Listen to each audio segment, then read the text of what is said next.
नमस्कार सर। सतसाहिब जी। सर क्या नाम है आपका? विजयदास जी। विजय जी, आप कहाँ से हैं? गांव कलोई, जिला जज्जर, हरियाणा से। संत रामपाल जी महाराज से नाम दीक्षा आपने कब ली? 10 अगस्त 2003 को मैंने संत रामपाल जी महाराज से नाम उपदेश लिया।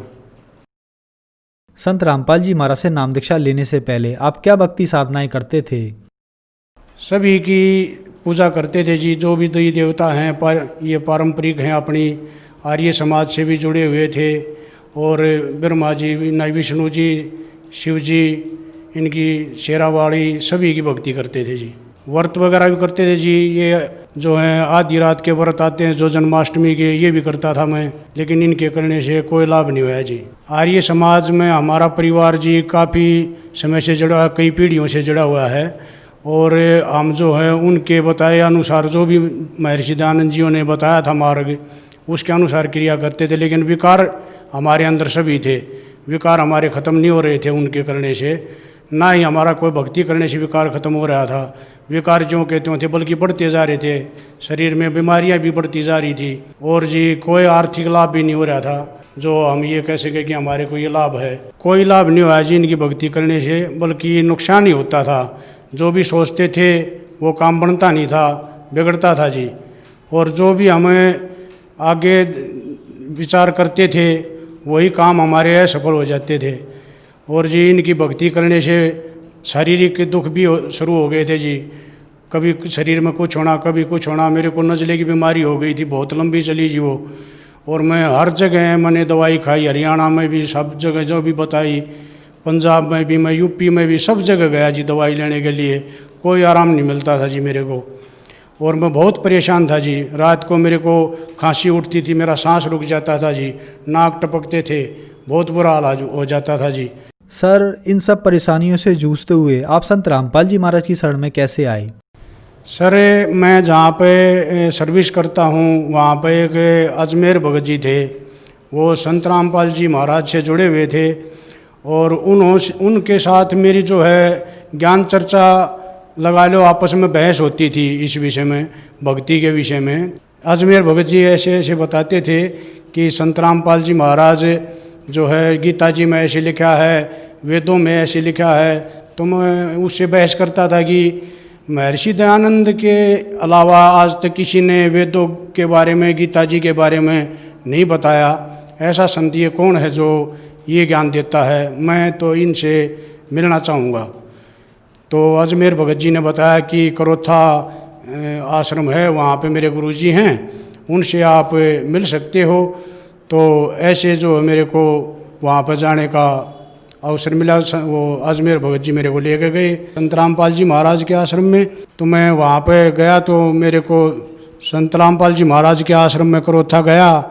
तो वहाँ से मैंने संत रामपाल जी महाराज से नाम उपदेश लिया और उसके बाद मेरा जीवन ही बदल गया। सर संत रामपाल जी महाराज से नाम दीक्षा लेने के बाद आपको क्या लाभ प्राप्त हुए? सबसे बड़ा लाभ तो मेरे को जी ये होया कि मेरे को जो है ना मोक्ष मार्ग मिला। और मैं जो है मेरा जीवन सफल हो गया जी। मैं बहुत परेशान था। इन जो पारिवारिक जो हमारी जो भक्ति थी उनसे, और संत रामपाल जी महाराज की शरण में आने के बाद आर्थिक लाभ भी होया जी, आध्यात्मिक लाभ भी होया। और जी मैं बहुत नशे पते करता था जी, जिनसे पूरा परिवार परेशान रहता था जी। और संत रामपाल जी महाराज की शरण में आने के बाद मेरे सब नशे छूट गए जी। और जी मेरा एक्सीडेंट हो गया 2014 में सर। वो उसमें मेरे एक्सीडेंट में जान जानी थी जी। मैं कोई उम्मीद नहीं थी, डॉक्टरों ने जवाब दे दिया था कि इसका कोई वो मतलब उम्मीद नहीं है बचने की। लेकिन मालिक संत रामपाल जी महाराज की दया से मेरे को जीवन दान मिला और मैं बिल्कुल ठीक हो गया। और आज मैं अपना काम जो है ड्यूटी भी कर रहा हूँ और बिल्कुल स्वस्थ हूँ जी। संत रामपाल जी महाराज की कृपा से आज मैं आपके सामने बिल्कुल स्वस्थ खड़ा हूँ जी। और मेरे नज़ले की बीमारी थी सर, वो जो मैं सब जगह इलाज करवा चुका था। टीबी हॉस्पिटल में, पीजीआई में, राजस्थान में, पंजाब में, जिसने भी जहाँ बताया इसके इलाज के लिए मैं वहीं गया जी। ये 22-23 साल से था जी मेरे। और संत रामपाल जी महाराज की शरण में आने के बाद, उनसे नाम उपदेश लेने के बाद मेरे को कोई बीमारी नहीं रही जी, बिल्कुल स्वस्थ हो गया मैं। नज़ला तो ऐसे हो गया जैसे मेरा कभी होया ही नहीं था। पीजीआई में दिखाया था सर मैंने, टीबी हॉस्पिटल में दिखाया था, डॉक्टरों के नाम तो मुझे याद नहीं है, सरकारी हॉस्पिटल नहीं में इलाज करवाया था मैंने। गुड़गांव में मैदानता में भी मैंने इलाज करवाया जी, वहाँ से भी कोई आराम नहीं हुआ मेरे को। मैं धोखा पूजी भी बहुत की जी मैंने, जिसने भी जहाँ बताया मैंने ये कोशिश की कि मेरी बीमारी ठीक हो जाए, वहाँ पर धोख लगाया हो, वहाँ चले जाओ, ऐसे कई जगह गया जी मैं, लेकिन कोई आराम नहीं हुआ था जी मेरा। संत रामपाल जी महाराज से नाम उपदेश लेने के बाद मेरी बीमारी ये बगैर दवाई के ठीक हो गई सर।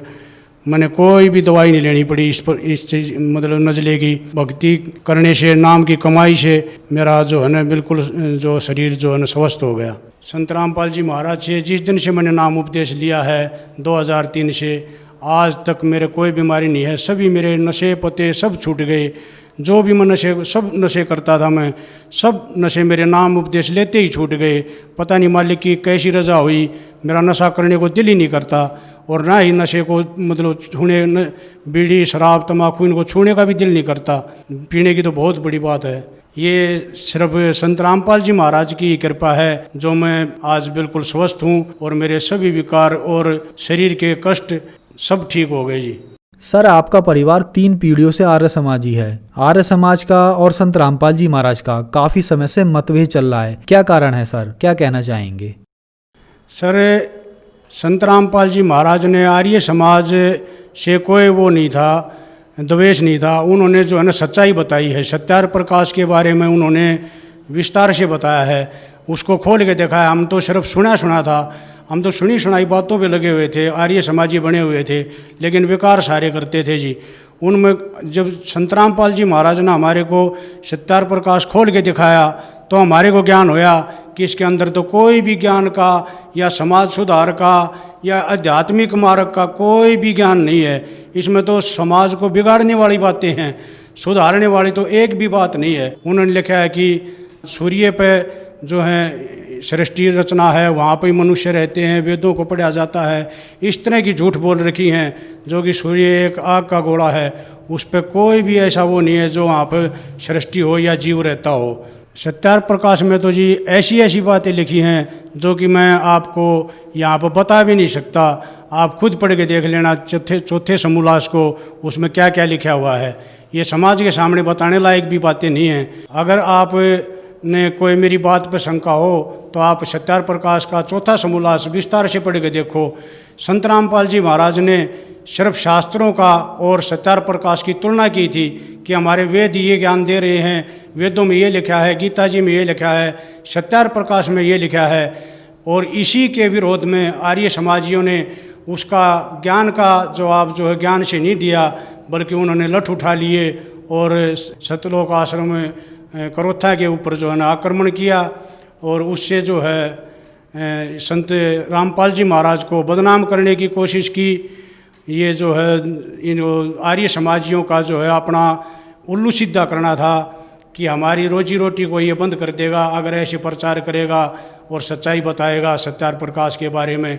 उन्होंने इसको छुपा के रखा है, इसके ज्ञान का कभी विस्तार नहीं किया आर्य समाजियों ने। लेकिन संत रामपाल जी महाराज ने सभी संतों का, सभी आर्य समाजियों की पुस्तकें जो भी हैं, सत्यार प्रकाश हो या और भी जो हैं, सभी को पढ़ के उनका विस्तार से निष्कर्ष निकाल के समाज के सामने दिया है और बताया है कि सत्यार प्रकाश और ये और संतों की जो पुस्तकें हैं ये ज्ञान दे रही हैं, लेकिन हमारे वेद जो हैं इसके विपरीत ज्ञान दे रहे हैं।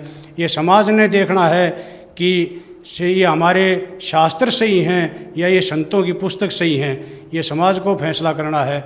बाकी संत रामपाल जी महाराज ने अपनी तरफ से शास्त्रों के बारे में निर्णायक ज्ञान दिया है जो कि हमारे जीवन को सफल करने वाला और आध्यात्मिक ज्ञान है, जो मोक्ष प्राप्ति का मार्ग है। सभी शास्त्रों के अंदर है, वेद हैं, गीता जी हैं, कबीर साहिब की वाणी है, नानक जी की वाणी है, गरीबदास जी की वाणी है, ये सभी एक हैं, लेकिन इनको बताने वाला हमारे को आज तक कोई नहीं मिला। संत रामपाल जी महाराज ने बड़े विस्तार से बताया इनको और हमारे को जो है मोक्ष मार्ग दिया है। आर्य समाजियों ने समाज को भड़काने की कोशिश की और जो है गलत ज्ञान दिया, समाज में गलत प्रचार किया संत रामपाल जी महाराज के बारे में और उनको मिसगाइड किया ताकि ये जो है ना संत रामपाल जी महाराज से विरोध करें और इसके साथ झगड़ा करें।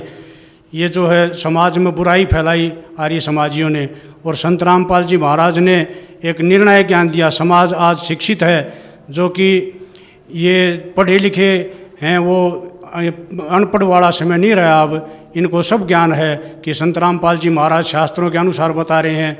अपना घर में अपनी पुस्तक खोल के देख लो, वेदों के अनुसार जो भी बताया है, जो का तो बताया है, उसके अनुसार आप देखोगे। लेकिन संत रामपाल जी महाराज ने जो ज्ञान दिया है, उसकी आज जो है दिन रात जो है ना ये संगत जो बढ़ती जा रही है, और समाज में एक निर्मल समाज बनाने की जो है संत रामपाल जी महाराज की जो सोच है, वो दिन रात जो है बढ़ती जा रही है, और एक स्वच्छ समाज तैयार कर रहे हैं संत रामपाल जी महाराज।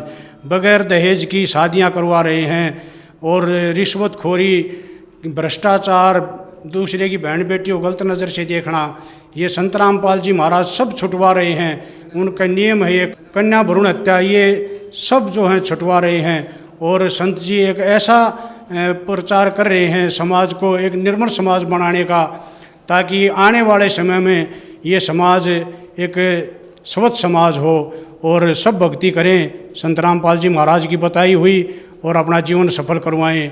सर, भगत समाज को क्या संदेश देना चाहेंगे? जी, मैं संदेश तो क्या दे सकता हूँ, मैं प्रार्थना कर सकता हूँ। जो भी पृथ्वी पर हैं इंसान, उन सभी से मैं ये प्रार्थना करना चाहता हूँ कि संत रामपाल जी महाराज की शरण में आओ, और इनसे नाम उपदेश लेके, इनके नियमों में रह के, मर्यादा में रह के, और संत रामपाल जी महाराज द्वारा बताए गए भक्ति पे चल के देखो। आपका जो है घर में कोई कष्ट नहीं रहेगा किसी प्रकार का, शारीरिक है, आर्थिक है, कोई भी कष्ट किसी प्रकार का नहीं रहेगा। सब कष्ट दूर हो जाएंगे, एक निर्मल समाज तैयार होगा। मेरी यही प्रार्थना है सभी से। सर, संत रामपाल जी महाराज की शरण में कैसे आ सकते हैं? संत रामपाल जी महाराज के आज के दिन 10-11 चैनलों पे सत्संग चलता है, जो कि आप उनके नीचे पट्टी चलती है कि जिन पे कॉन्टैक्ट नंबर हैं, उनसे आप कॉन्टैक्ट करके और अपना जो भी नज़दीकी नामदान केंद्र है उसका पता कर सकते हो, और वहाँ से संत रामपाल जी महाराज का नाम उपदेश प्राप्त करके अपना जीवन सफल कर सकते हो। धन्यवाद सर।